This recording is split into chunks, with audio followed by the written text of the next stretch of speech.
1 year న్యాచురల్గా try చేస్తూ దగ్గర ఉంటూ కూడా వాళ్ళకి గర్భం అనేది రాకపోతే వాళ్ళని ఇన్ఫర్టిలిటీ అని అంటాం. దాన్ని ప్రైమరీ ఇన్ఫర్టిలిటీ అంటారు.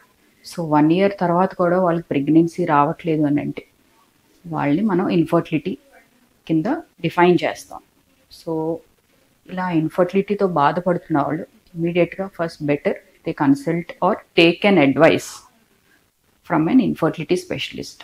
సో ఇన్ఫర్టిలిటీ స్పెషలిస్ట్ని ఎందుకు కన్సల్ట్ చేయాలంటే, so not only to go for an IVF కంటే ముందు చాలా స్టెప్స్ ఉంటాయి, చాలా సింపుల్ బేసిక్ స్టెప్స్ కూడా ఉంటాయి.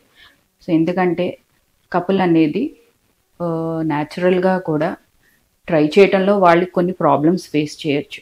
చిన్న చిన్న సమస్యలు వాళ్ళు ఒక ఇన్ఫర్టిలిటీ స్పెషలిస్ట్ దగ్గర if they open up they can get their solution.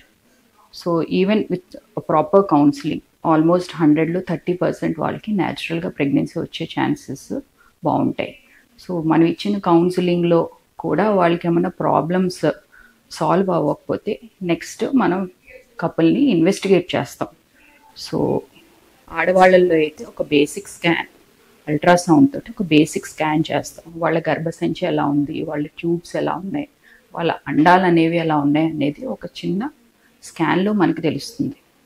అలాగే కొన్ని బ్లడ్ టెస్ట్ ఉంటాయి. Blood test like anti Mullerian hormone AMH test అని ఉంటుంది. సో ఏఎంహెచ్ టెస్ట్లో ఏంటంటే వాళ్ళ అండాల యొక్క శక్తి ఎంతవరకు ఉన్నది, అండాశయాల్లో ఉన్న అండాల సంఖ్య అనేది ఎంత ఉన్నది అనేది మనకి ఒక చిన్న టెస్ట్లో తెలిసిపోతుంది. అలాగే మగవారిలో ఏంటంటే ఒక చిన్న టెస్ట్, అదేంటంటే వాళ్ళ స్పర్మ్ టెస్ట్ చేయించుకోవడం వల్ల వాళ్ళ కౌంట్ ఎలా ఉన్నది అనేది తెలుస్తుంది. ఇవేంటంటే అన్నీ just within half an hour లోపు మనకి టెస్ట్ రిజల్ట్ తెలుస్తుంది. సో వాళ్ళని ఇమీడియట్గా వచ్చిన వెంటనే వాళ్ళ ప్రాబ్లంకి సొల్యూషన్ మనం దాదాపు 50% మనకి తెలిసిపోతుంది అనమాట. ఇవన్నీ చాలా బేసిక్.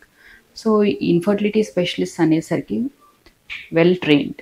సో సోనాలజీ మీద ఒక అవగాహన ఉంటుంది. అలాగే ఆడవారి యొక్క రిప్రొడక్టివ్ సిస్టమ్ ఎలా వర్క్ చేస్తుంది అనేది ప్రాపర్గా ఒక ఇన్ఫర్టిలిటీ స్పెషలిస్ట్కి పూర్తి అవగాహన ఉంటుంది.